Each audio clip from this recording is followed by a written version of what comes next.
Alrighty, episode 3. You were about to say. I was about to say, and I know you've heard it all so many times about communication.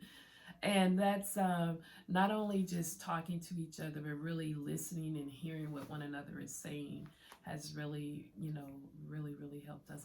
My husband is an amazing communicator.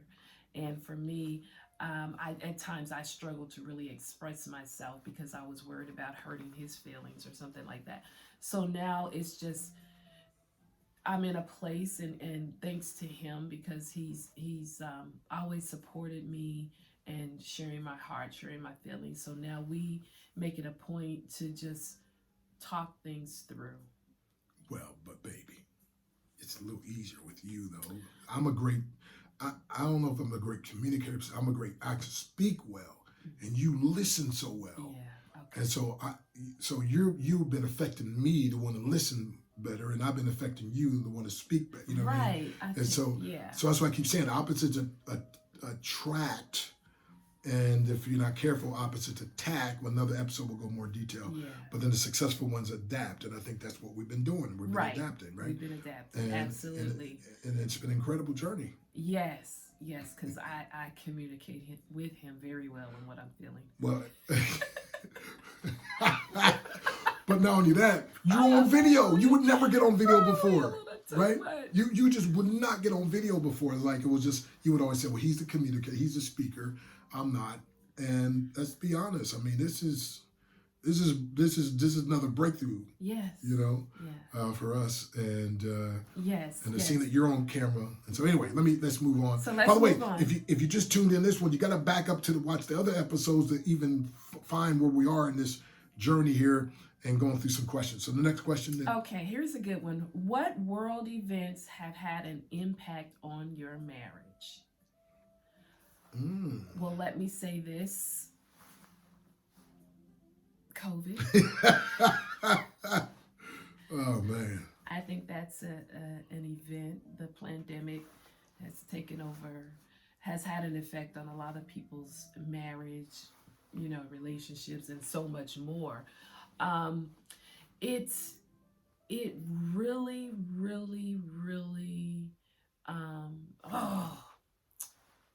I'm just going to be transparent. I hate saying, but the whole thing with COVID allowed me to really see and understand the power of prayer, the love that people in general have for you, and the ones that don't really care for you. I was able to really see everything and everyone for who they really were, however you want to say it.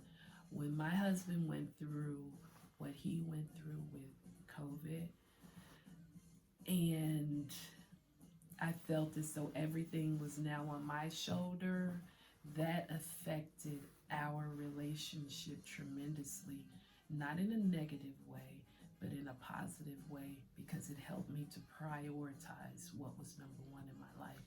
And that was definitely, of course, my Lord and Savior Jesus Christ, but my husband. Our relationship, what it meant to me to hear him breathe at night, all of that was just... Well, and quite frankly, a lot of people's relationships were hurt during COVID, and just a blessing that we've been living together, all day together, mostly just about every day together. So COVID wasn't a big deal to us from that standpoint. But like you mentioned, when I got COVID-19 though, and was rushed to the hospital, and then of course she couldn't even come see me, hold on one second. Thank you. Station break while we're there. Okay. They wouldn't let us, her see me and so forth. And I got to say this, by the way, it was just so incredible that, we started talking on the phone. At one time, you said to me, babe, you got to come through this. Yeah. What about our ministry to couples? I'm like, ministry to couples? I'm the one that does all the talking. You know what I'm talking? And later on, she told me, well, you said something about, well, you got to say whatever you got to say to help them to to get through. No, But you I really believe, didn't mean it. I believe that, Right. but it's just I knew that God had so much more for us, and But you know, but who'd that's ever it. dreamed? I would have never dreamed. You and I speaking to get like. I mean, that would be one of my inner life's dreams that I just knew would never happen, right? I mean, have you ever had a dream that you just like, this is nice, but it'll never happen, right? But I had learned I'd resigned myself to, hey, let her be in her space, which she's this great supporter. I'm the speaker, and that's the way it's going to be. But during the COVID, when she said that, of course, I never forgot that, and I brought it up. I bought it. She's like, no. And so at first she kind of was like, well, you got to just say what you ever got to say to help the brother get through. But now look at us. Here we are. And so to God be glory. And as a matter of fact, there's Michael Jr. is a guy who's a comedian. He actually has a podcast on relationships. And I was speaking somewhere and this lady heard me. She's like, oh my goodness. And so now we're going to be featured on that in a couple weeks, which is incredible. So this thing affected us. But I tell you also, I started counting the days in my breaths because of being, I thought that was not being able to breathe and not being able. Oh my goodness! And even when I was able to walk, I had to use a walker while I was in the hospital with a belt, some special belt, and somebody behind me, and 5 steps. I'm like, it was just. And so I became very, very grateful and aware of things. And so, as a matter of fact, as of today, this is my 22,631st day on this earth, and it's my 252,620,000 approximate breaths. And I'll never forget this woman. Just, my goodness, lady breakthrough. I had to call her nurse breakthrough. But it was scary though, sleeping and on the oxygen when I got out, but with the oxygen, and then my brain still wasn't working all the way right, but she just ministered and she kept speaking life into me, and and I kept trying to be as positive as I could. I was like, well, I'm getting stronger every day, and so, but yeah, so COVID had a drastic effect. It did, and let me just say something. when you went through the episode with COVID, and there was so many people that was reaching out to me, and I wanted to say thank you. I appreciate you all so much, Dr. Vanessa. I don't even want to start calling names. Dr. Vanessa called me She called and texted me every day. And I got to give special mention to, I got a lot of great friends. Myron Golden called, Pastor Angela, Pastor Angela, Pastor Mike Golden, but Les Brown, or Dr. Willie Jolly. But then Les Brown called. Les Brown would call me every day. Every single, and then when I got out, and nobody has to do this, but he sent this, was like a 4-foot big old money tree plant, like Les Brown, anyway, that was just amazing to me. And I'll never forget the day when I was in that hospital and this one nurse came in, and she's like, there's something, because I would have the Bible playing all night and throughout the day through my phone. And a lot of them would come in and say, there's something different in here. But there's one nurse in particular, she said, can I pray for you? Here we are. And she's like, yes. And she grabbed my hand and she prayed for me. It was something. It was something because while I was talking to the doctors via Zoom, they were absolutely amazing. They were like, we're not leaving him. I'm here, whatever you need, whatever questions, and every time they would go into the room, they would, call me and we're Zooming and we're talking. And then my sister in love, Alicia, girl, I ain't got nothing but love for you. Yeah, and then, my sisters, Pastor Steve, right, sister, Pastor Steve, my brother in love and my sister. And my brother-in-law and sister-in-law. But anyway. Covenant couples. Covenant couples, right. Shout out to them. Shout out to them. And we are a covenant couple, building covenant relationships based on the covenant of promise. And we aspire to inspire breakthroughs even after we've expired. And I have to say something else to my sister Bridget and my sister Angela. They were there to it and praying and everything else, and all of our family. So my children, I didn't want to children. jump off on all of Start that, on but that, yeah, because of course we're gonna forget somebody. So we thank y'all. We do. But let's get back to But this. I do got to mention, at one point, some of my children flying in, the ones that weren't here in this area. Oh yeah, it was a really they dark were, time. and several times a day they were checking in. Yeah, Dr. Christina. But your sister Alicia, though, she's, because her background is was she in charge of the nurses or something? Yeah, she was yes, registered nurse. She was over the whole hospital, director of nursing. She kept giving you so much. So she was giving me information on what to say, the questions to ask, and just really helping me through that time. And so shout out to everybody. So maybe we could put it this way, baby. It's not only does it take a village to raise a child, sometimes it takes a village to raise and have a good marriage and to make it through these almost seemingly impossible times of getting through. Because it was like all four corners was covered with the support from all four corners. So it was truly a blessing. And so, okay, jumping back in, and by the way, if your relationship or whatever was ruined or whatever, just remember Ezekiel 36:36. God says, "I build the ruined places," and He can also, build ruined people and ruined relationships. So what seems to be the end with man can prove to be a new beginning with God. But we're just answering these questions. Yes. But I know sometimes the enemy will take things and make you like, man, mine's not like that, or it didn't happen for me like that, or whatever, So, and I'm just grateful, like I said, even to be alive and to be able to breathe on my own. Yes. Oh, man. And during that time, because I said we knew who our friends were and who were people dropped off. They had some not so nice stuff to say. And it's like, really? At this time? Okay. But anyway, to God be the glory. So what are your... But haters are going to hate, right? And our acronym for haters, having animosity toward everyone reaching success. Yeah. But I don't have time to hate my haters because I'm too busy, loving those that love me. Yeah. And instead of haters, we got people who are celebrators. Yeah. And so we celebrate you and thank you for those of you who celebrated us. Absolutely. So I feel like I'm getting long-winded. Let me be quiet. Let my baby go. What go? See, she's giving me signals without saying anything. I can just feel. What goals have you achieved as a couple? You mean the books that we've written together? Yeah. The traveling? Yeah, I have always wanted to travel. And, of course, and that was one of the key questions we were in our relationship in the beginning. I was like, if money wasn't an issue, what would you do? She's like, oh, I'd travel. Yeah. That was something I had journaled, put down. I want to travel. I want to do this. I want to do this. I want to write books. Within the first couple of years I was able to write two or three books. And then, and of course, I wrote my book, and then we wrote books together. We wrote books together. And of course, Christian Computer Love, not just the book, but the website. And then we traveled all over the world. So that was definitely one of the proudest goals, I guess.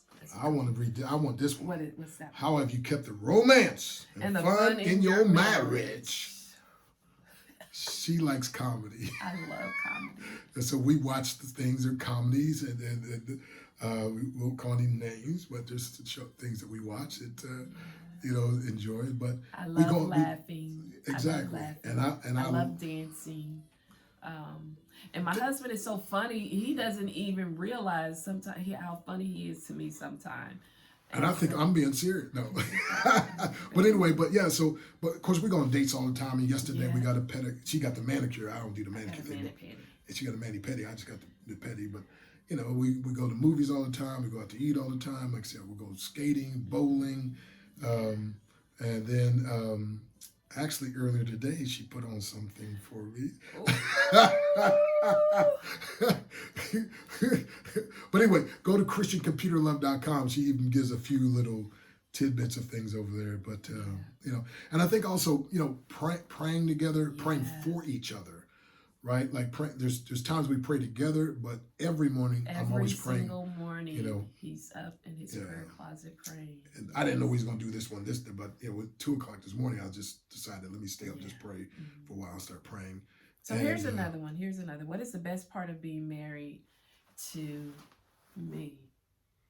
The best part of being married to you is the scripture says, in her mouth is a law of kindness. It says she shall do him good and not evil all the days of her life. And so you are, I said this before, you're the kindest person I've ever met. Wow. And and you're an angel. You're my angel, my personal angel. And so, and when we first got married, I never forget. I'm thinking, okay, you marry a beautiful woman, it's gonna cost you, and I gladly pay, right? But she said, baby, we don't want to spend money. I was like, what? Wait, I was like, whoa, I hit that jackpot. She said, we don't ever want to spend money. We only want to circulate money. And I'm like, okay, that sounds good, but what does that mean? And she explained, and this was life transformational. She said, when you spend money, it's gone forever, never to return. But when you circulate money, she said, it goes out and comes back. A never-ending cycle of increase and enjoyment. I was like, wow, from now on, we're going to find ways that we can circulate the money that God entrusts us with. And just like, the other day, she's like, okay, baby, it's your birthday. So we're going to go, whatever you want to do, blah, blah, blah. Yeah. But I know you like getting steps in. So women, you got to be smart about this stuff. So, I know you like getting steps in. So there's a mall over here I've never been. Let's go get over there and just walk through there, and then we'll go get something to eat, and we'll go do the blah, blah, blah, blah. Well, we're walking through, like, and of course, there was this sale going on. I was like, well, baby, why don't you get those? She's like, no, it's your birthday. It didn't take me too much to convince. It worked. Yeah. And we got our steps in, though. But one of the things is, but this woman can make $1 holler. Like, I'm ready to, spend stuff. She's like, no, we could do this. We could do this. And so, one of the things is I trust her. I mean, I trust her. Yeah. And I trust her financially. I trust her, and because of that, it's like, yeah, if you want something, matter of fact, I'll be like, a lot of times she's like, should I get this or that? Get them both. Who cares? Come on, let's go. So, but knowing that I have somebody that, because I'm kind of the spender and she's more the saver, and now we're both and circulator, right? So that, and then when we first got married, you called me King. I was like, King, and at the time I wasn't feeling like, because the church I grew up in was like, that's the kind of being proud, like, so she kept calling me King.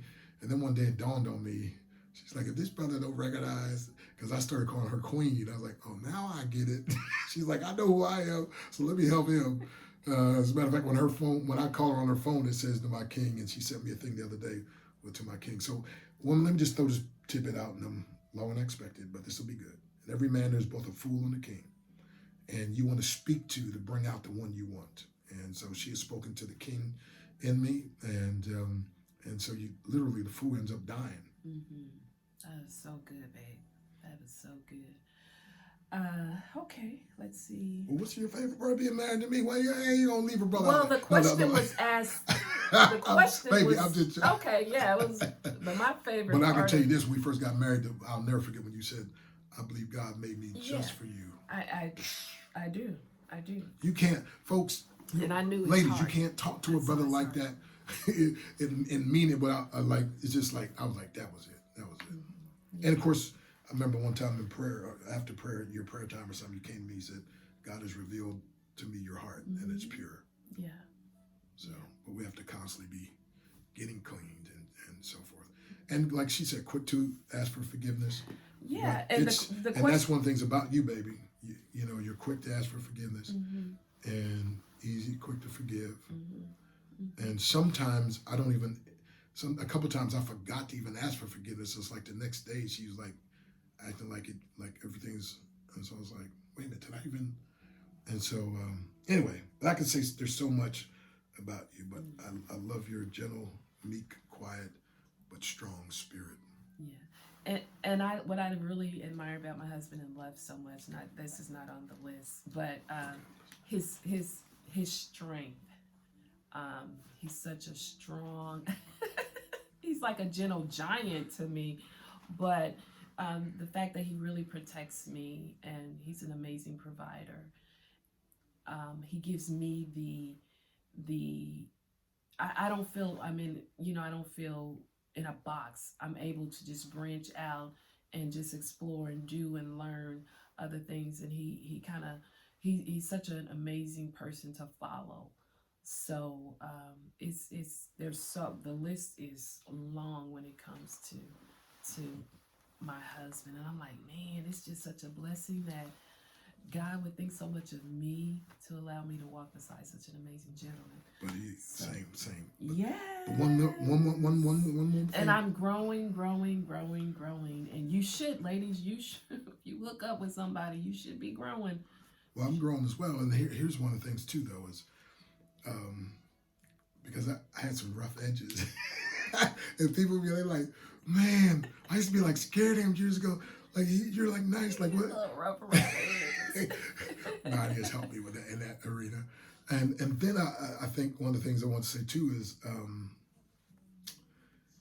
remember I told you I think it was maybe it took 5 years for me to explain, but it was your essence. I remember when we first met, I was like, these other women, they would try to get me to, like the Bible calls, talk about the hidden man in my heart, but I'm like, I'm not going to share any like that. But it was like when I met you, and I was like, and I couldn't explain it. It took me 5 years, but finally it was like, okay, the word came, your essence. And there was something about your essence that made me feel like I could be more, and all these things that people are like, oh, you're this, you've accomplished this, but meeting you and being around you, I felt like, man, I could be even more and do more and so forth. And so I always say 1 + 1 is 2, that's cooperation. But 1 and 1, that's 11, that's collaboration. Yeah. And so we've been enjoying this collaboration. So I love you, baby. I love you more. What piece of advice would you give to your just married self? Just breathe. That's what I prefer. Well, first of all, you're always saying keep it kingdom, and then baby, just breathe. So I always say I'm like the kite, she's like the string. So I'm like, and she's like the string, And so yeah, I would say to my younger self, breathe a little more, and I think I would say, and a piece of advice I would give would be as soon as you can, as best and as fast as you can, recognize your flaws.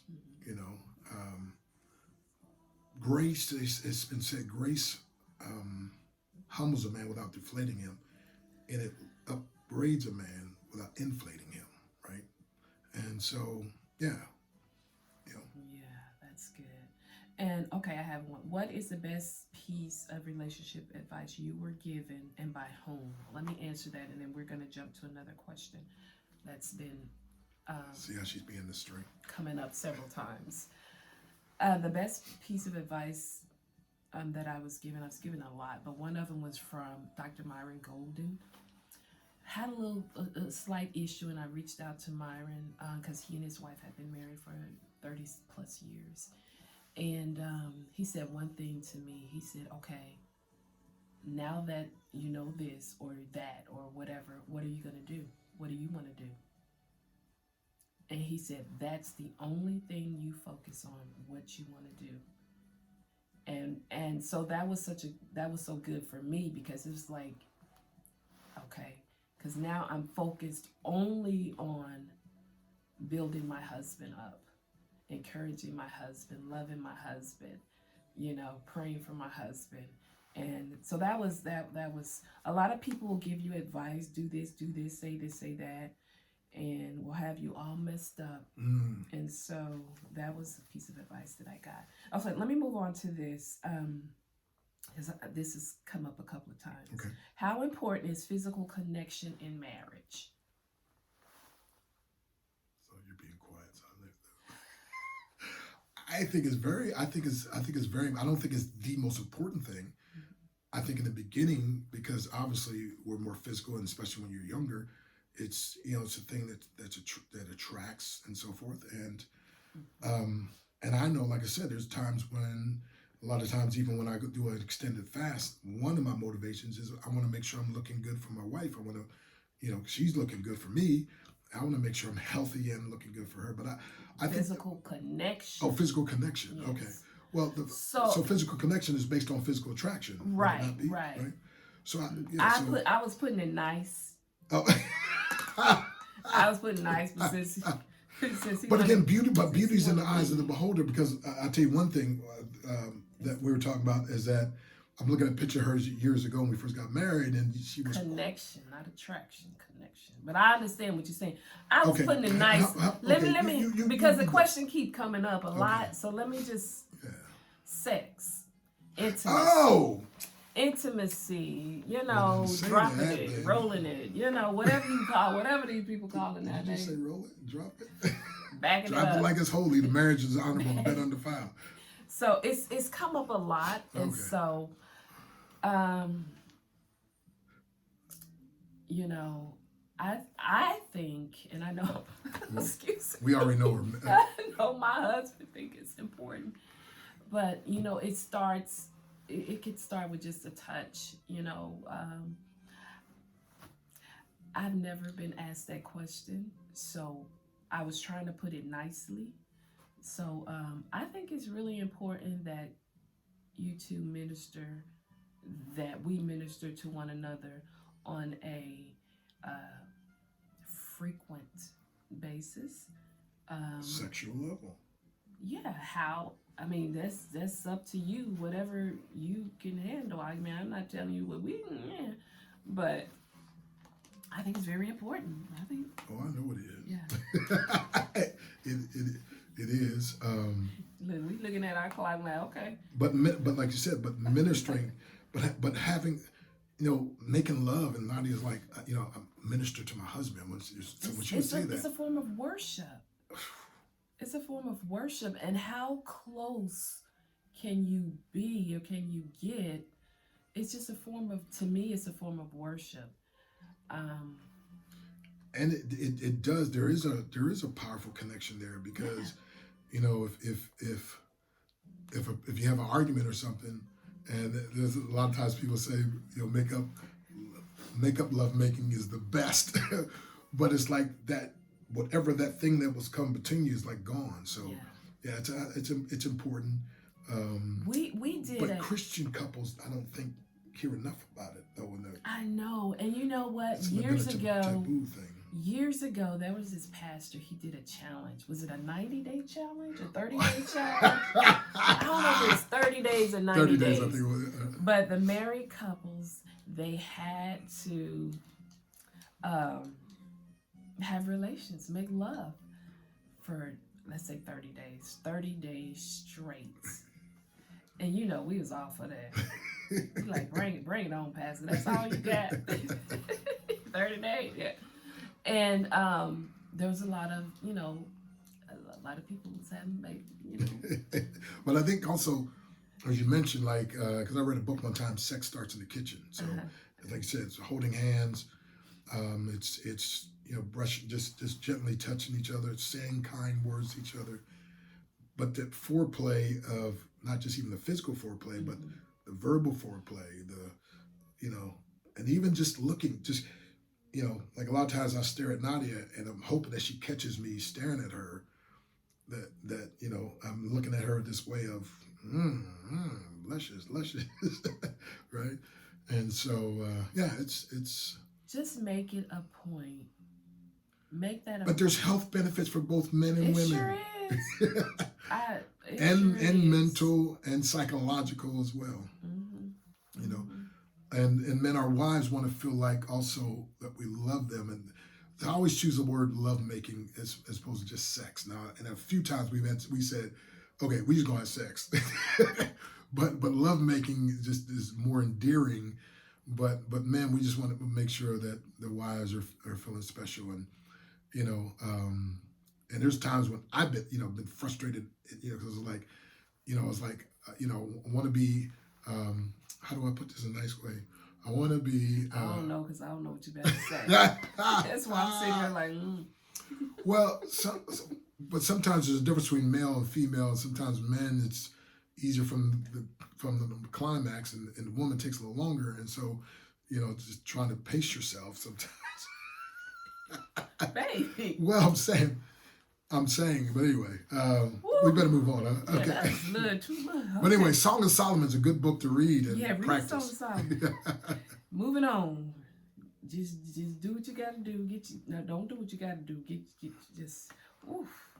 I got okay, yeah. Do that. Do that. What you supposed to do. Okay, what's your number? But be thou ravished always with her love, the scripture says, right? Yeah. Okay. Yeah, the questions are getting quite interesting, so I think we're gonna wrap it up. One day at the restaurant, the guy said, "Would you like some dessert?" I said, "No, sir. Bought mine with me, 100% natural." 100% natural. This has been real. This has been really good. There's so many questions, and of course, we can't answer them all. I would say to really, if you really want to spice things up, I love the Book of Solomon. I would start there. Song of Solomon. Song of Solomon. Start there, and just appreciate one another, love one another, constantly encourage one another, affirm one another. In anything that my husband does, if it's making the bed, if it's bringing me some fresh juice, I'm grateful for it. And it's like, I love the way he fluffs the pillows. I love the way he adds extra ginger to the, I let him know. I let him know that, on them little things. Just keep it going, baby. All righty. Well, I tell you what, I'm committed. It's been real. Thank you all so much. I wish we could have gotten to all the questions, but it's a lot, and they are a little bit interesting to say the least. And so some things are just private, just between he and I, and I can't answer everything, but to God be the glory. Well, one little tidbit that one of my mentors gave me, who's now in heaven, Charlie Tremens Jones, was married over 62 or 3 years, and he said reading to each other helped him and his wife, because he said, I was trying to tell her stuff, she just couldn't hear me. She's trying to tell me stuff, I couldn't hear her. But we read it in the book, and I'm reading it, and now all of a sudden, I get it, And so that's helped couples as well. So we appreciate you. And again, our concept of breakthrough love is we're committed to breaking through any barrier that would try to hinder our love one for another. And we love and believe in you. So God bless you. God bless you. What time is it? It's breakthrough time.